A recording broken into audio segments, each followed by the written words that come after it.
जिस मेहनत से तू आज भाग रहा है कल तुम्हें यही सफलता दिलाएगी। जिस मेहनत से तू आज भाग रहा है कल तुम्हें यही सफलता दिलाएगी।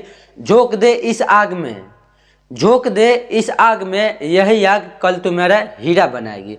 हेलो साथी, आप कैसे हैं? दी नॉलेज नेटवर्क में आप लोगों को फिर से स्वागत है। मैं पूरा उम्मीद है कि आप स्वस्थ होंगे और अपनी एग्जाम की तैयारी को बेहतरीन तरह से कर रहे होंगे। इस तैयारी को और बेहतरीन करने के लिए हम VVI सब्जेक्टिव क्वेश्चन लेके आए हैं। क्लास 12th के बायोलॉजी के VVI सब्जेक्टिव क्वेश्चन लेके आए हैं। ऑब्जेक्टिव क्वेश्चन के सीरीज हम चलाए हैं, अब की हम सब्जेक्टिव के लेके आए हैं। तो सब्जेक्टिव का खासियत है कि ये स्लाइड में जितना क्वेश्चन दिया गया है इसको आसान में मत लीजिए। कैसे कि आप बोर्ड एग्जाम के बाद आइएगा, ये कभी वीडियो आपके पास गया आप देखिएगा तो आप पछताइएगा। तो इसमें से हम 40 क्वेश्चन बताएंगे। क्या हम टोटल 40 क्वेश्चन बताएंगे, जिसमें से फिक्स है कि 10 क्वेश्चन आएगा ही आएगा। हम लोग को बोर्ड एग्जाम में 20 में से 10 बनाना है। तो चलिए, आप इसे चैनल में नए हैं तो चैनल को सब्सक्राइब करें और इसी वीडियो के माध्यम से मुझवानी आंसर भी याद करें। तो चलिए, हम लोग बिना टाइम गवाए हुए इस वीडियो को स्टार्ट करते हैं और आप इस वीडियो को शुरू से लेकर अंत तक बने रहिएगा। देखिए, बायोलॉजी क्लास 12th VVI 2025 के लिए है। स्वपरागन और परपरागन में 3 अंतर। देखिए, पहला क्या है, स्वपरागन और परपरागन में 3 अंतर। इसमें 3 अंतर लिखना है। तो आप कैसे लिखिएगा, तो कभी अंतर आपको देने के लिए पूछेगा तो आप पहले लिखिएगा स्वपरागन और परपरागन में निम्नलिखित अंतर है। क्या? स्वपरागन और परपरागन में निम्नलिखित अंतर है। उसके बाद उसको बॉक्स बनाइएगा। देखिए, यहाँ स्वपरागन, यहाँ परपरागन, उसके बाद यहाँ बॉक्स बनाइएगा। जैसे जैसे आप बोल रहे हैं वो आप लिख सकते हैं। देखिए, स्वपरागन समझ लीजिए पहले कि स्वपरागन किस में होता है। देखिए, स्वपरागन एक पौधे के नर और मादा, क्या एक ही पौधे के नर और मादा भाग लेते हैं। स्वपरागन में एक पौधे के नर और मादा एक ही पुष्प में भाग लेते हैं।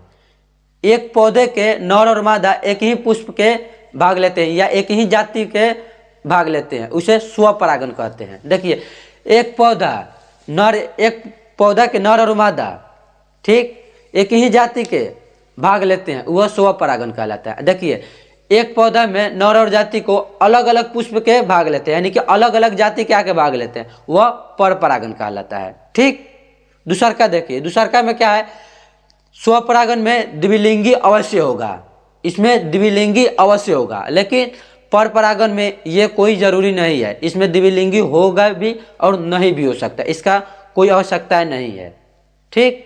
तो तीसरका में देखिए, हम तो ये जान गए कि स्वपरागन परपरागन, हम यहाँ एक एग्जाम्पल के तौर पर लेके आए हैं। कैसे कि वो आप एग्जाम्पल जानिएगा तो आप कहीं देखिएगा तो उसको आप गेस कीजिएगा कि वो स्वपरागन है कि परपरागन है, उसको आप याददाश्त, मतलब वो हमेशा के लिए याद रहेगा।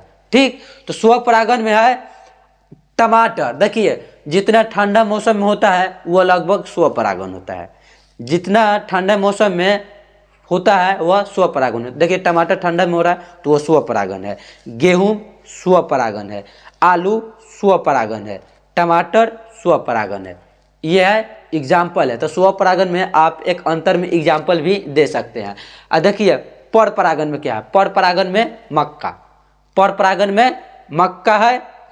एक शहतूत का नाम सुने होंगे, शहतूत भी परपरागन है। ठीक, ये याद हुआ ना। यदि आप नहीं याद हुए तो आप एक बार लिख सकते हैं, वीडियो को रोक के लिख सकते हैं। देखिए, दूसरा का नंबर क्वेश्चन में क्या है, अंडजनन क्या है, अंडजनन की संक्षिप्त व्याख्या। देखिए, अंडजनन क्या है और अंडजनन की संक्षिप्त व्याख्या करना है। देखिए इसको लिखिएगा कैसे। पहले मादा जनन अंग में, क्या मादा जनन अंग या जनन तंत्र भी कह सकते हैं। मादा जनन तंत्र में अंडाशय से अंडा बनने की प्रक्रिया। देखिए, अंडाशय से अंडा बनने की प्रक्रिया, अंडाशय से अंडा बनने की प्रक्रिया को ही अंडजनन कहते हैं। देखिए, नर जनन तंत्र में, ठीक, मादा जनन तंत्र में अंडाशय से, क्या मादा जनन तंत्र में अंडाशय से बनने की प्रक्रिया, अंडाशय से अंडा बनने की प्रक्रिया को ही अंडजनन कहते हैं। ठीक, इसको हम देखें ये हो गया क्या, वो अंड जनन क्या है वो लिख लीजिएगा। अंडाशय से अंडा बनने की प्रक्रिया को अंड जनन कहते हैं। इसको व्याख्या में आप क्या लिखिएगा, तो व्याख्या में सबसे सरल बात लिखिएगा, कोई ये दिमाग लगाने की आवश्यकता ये नहीं है। अंडा से अंड जनन होता है वो मादा शरीर के अंदर होता है, ठीक।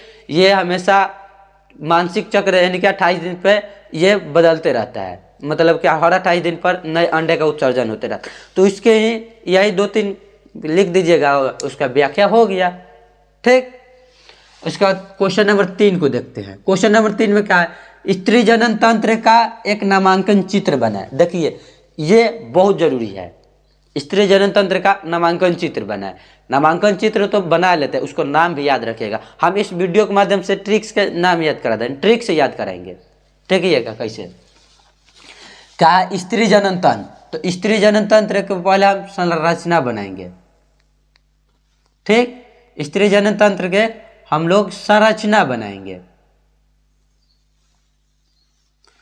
स्त्री जनन तंत्र के हम लोग संरचना बनाएंगे, ठीक। हम शॉर्ट के माध्यम से हम बताएंगे आप लोगों को कि इसमें मानसिक चक्र में क्या होता है, ठीक। शॉर्ट के माध्यम से बनाएंगे, ठीक। ये हुआ। देखिए अब इसको नामकरण करना है, इसको नामकरण आराम से कीजिएगा। देखिए सबसे ये जो निचला वाला स्तर है इसको हम लोग क्या कहते हैं, तो सबसे निचले वाले स्तर को योनि कहते हैं। क्या, योनि। पहले ये लिख लीजिए, क्या, योनि। इसको क्या कहते हैं, तो योनि के ऊपर वाले को गर्भाशय कहते हैं। योनि के ऊपर वाले स्तर को क्या कहते हैं, गर्भाशय। इसको ऊपर वाले स्तर को गर्भाशय, ऊपर वाले स्तर को कहते हैं गर्भाशय। देखिए हम ये वाले बताए थे ना कि अंड जनन, तो अंडाशय कहाँ होता है ये जान लीजिए। अंडाशय कहाँ होता है, देखिए यहाँ पे होता है अंडाशय। अंडाशय यहीं से ही इसमें अंडा बनता है, इसमें अंडाशय में ही अंडा बनता है, तो यहाँ होता है अंडाशय। तो यहाँ लिख दीजिएगा अंडाशय, ठीक। यह हो गया अंडाशय, ठीक। अब देखिए फैलोपियन ट्यूब कहाँ होता है, देखिए शुक्राणु और अंडाणु मिलकर फैलोपियन ट्यूब में ही निषेचन करता है, तो ये हो गया फैलोपियन ट्यूब।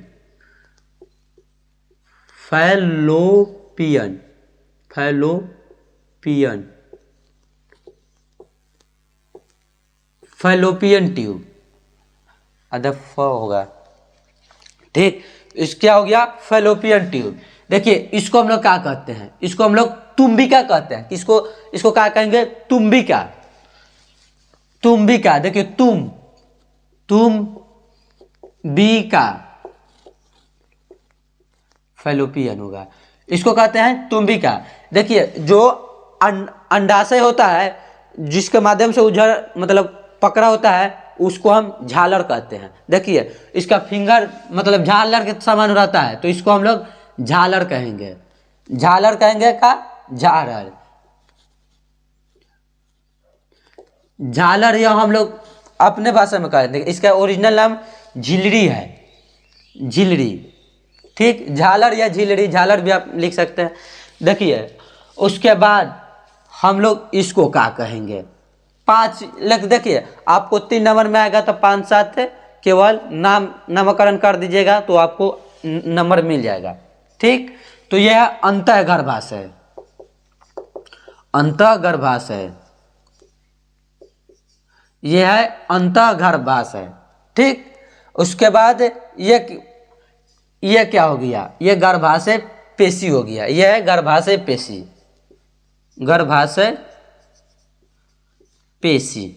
देखिए यह याद कैसे रखें, सबसे निचले वाले स्तर को योनि, साइड वाले को गर्भाशय, ये जो एक रचना होता है अंतःगर्भाशय, यह जो होता है उसमें होता है गर्भाशय। देखिए जब मादा को मानसिक चक्र आता है तो ये 14 दिन के बाद ये टूट जाता है। ये जो होता है ये क्या है, गर्भाशय पेशी। गर्भाशय पेशी होता है वो टूट जाता है, इसमें बहुत असहनीय दर्द होता है, ठीक। गर्भाशय भित्ति, गर्भाशय भित्ति, ठीक, इतना ही। आप देखिए 5-6 आपको आराम से नाम लिख दे, 1 2 3 4 5 7 8 नाम लिखने में मिले, कोई आपको तकलीफ हुआ नहीं ना हुआ? तो चलिए आप इतना लिख दीजिएगा तो आपका आंसर मिल जाएगा। ये VBI क्वेश्चन है, इसको क्वेश्चन में आप इसको आसानी में नहीं लीजिएगा। ठीक, अब क्वेश्चन नंबर 4 देखते हैं।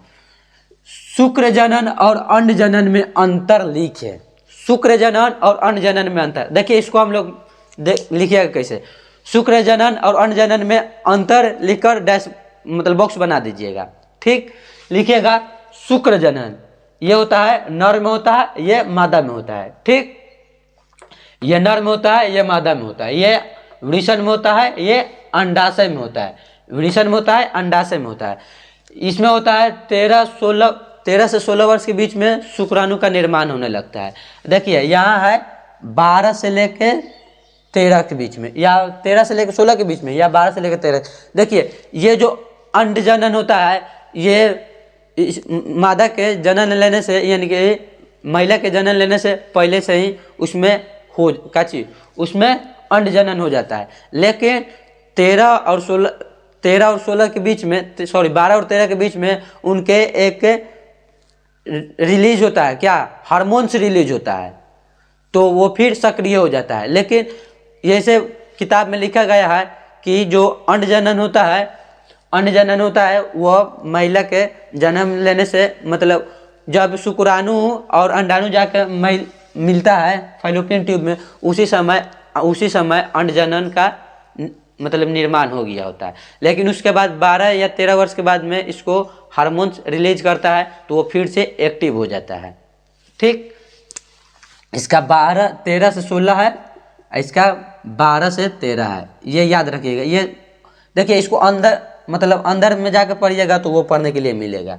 ठीक, क्वेश्चन नंबर 5 देखते हैं। क्वेश्चन नंबर 5 में ZIFT और GIFT, क्या ZIFT और GIFT में अंतर। देखिए ZIFT और GIFT में का अंतर है, तो इसमें है देखिए इसमें और इसमें अंतर लिखिएगा। ZIFT मतलब होता है कि शुक्राणु और अंडाणु का निषेचन कोई प्रयोगशाला में कराया जाता है। क्या अंडाणु और शुक्राणु का निषेचन कोई प्रयोगशाला में कराया जाता है। लेकिन GIFT का निषेचन फैलोपियन ट्यूब में होता है।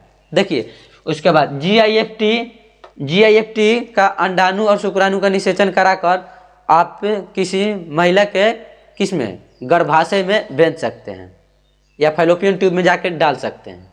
ठीक, या आप उसको प्रयोगशाला में ही छोड़ सकते हैं। इसको हम लोग वो आंतरिक होता है या अपने से ही निषेचित होकर यह फैलोपियन ट्यूब में रहता है। ठीक, देखिए ये उस महिला के लिए किया जाता है जिसका सक्रिय क्षमता अधिक होता है, यानी कि वो शुक्राणु को नष्ट कर दे रहा है। शुक्राणु को निषेचन करने से पहले, निषेचित होने से पहले ही वह शुक्राणु को नष्ट कर दे रहा है, तो इसके लिए उपयोग किया जाता है। जिसकी सक्रियता नॉर्मल है यानी कि कंडीशन ठीक है, उसके लिए ये GIFT होता है। ठीक, ये 3 अंतर हुआ ना, ये आप आसानी से अपने से भी लिख सकते हैं। ठीक, ये आप ये भी लिख सकते हैं, ये टेस्ट ट्यूब भी बनाने में मदद करता है। क्वेश्चन नंबर 6 को देखते हैं। क्वेश्चन नंबर 6 में क्या है, DNA फिंगरप्रिंट के उपयोग लिखें।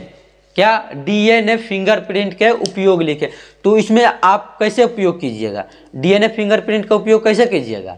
तो DNA फिंगरप्रिंट का उपयोग देखिए लिखिएगा कि DNA फिंगरप्रिंट का उपयोग हम लोग DNA टेस्ट करने में होता है, अपराधी को पकड़ने में होता है, या सुसाइड जो मतलब आदमी के देहांत हो गया तो उसको पता कीजिए कि ये अपने से सुसाइड किया है कि कोई दूसरा व्यक्ति आके इनसे सुसाइड किया, तो वही अपराधी को पकड़ने के लिए DNA फिंगरप्रिंट का उपयोग किया जाता है। ठीक, इसमें हम ज़्यादा नहीं बोलेंगे, कैसे कि ये आप लोग अपने से भी लिख सकते हैं।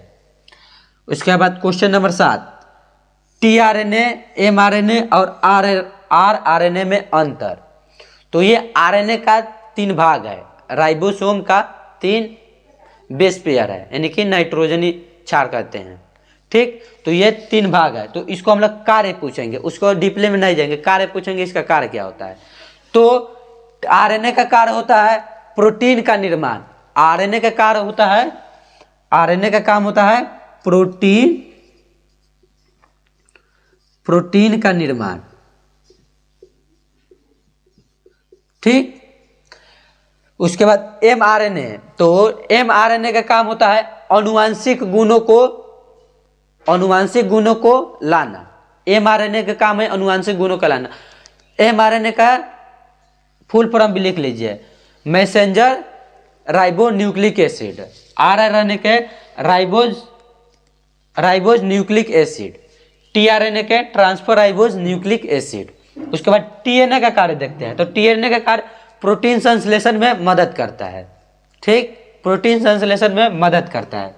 हम एक वीडियो बनाए थे जिसमें डीएनए का आराम से जितना डिस्कशन किया जाता है वो हम किए थे कि उसको कैसे, मतलब कि द्विकुंडलित संरचना होती है, वो कैसे विभाजन होता है, कौन बेस पेयर किसके साथ जुड़ा होता है, कौन कितने डिग्री के साथ जुड़ा होता है, वो हम आप लोगों को बताए, जिसका लिंक डिस्क्रिप्शन बॉक्स में दिया गया है, वहां से आप जाके देख सकते हैं। वह आता है तो 5 नंबर में आता है।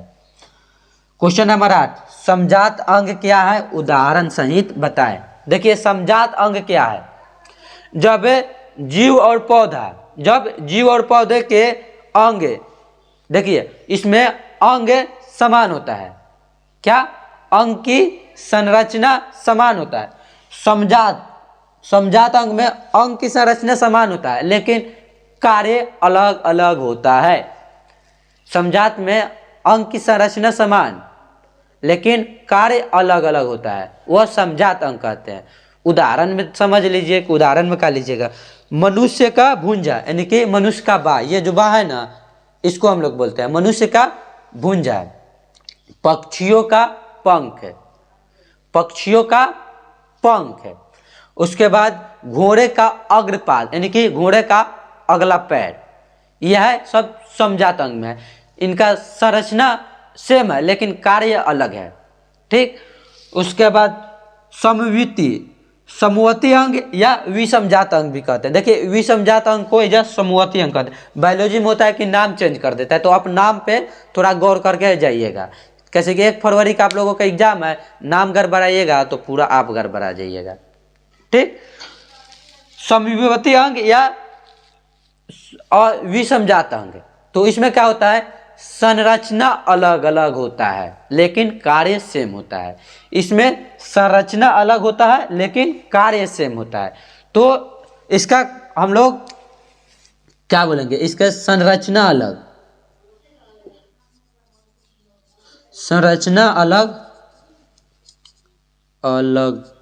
लेकिन कार्य सेम। ठीक।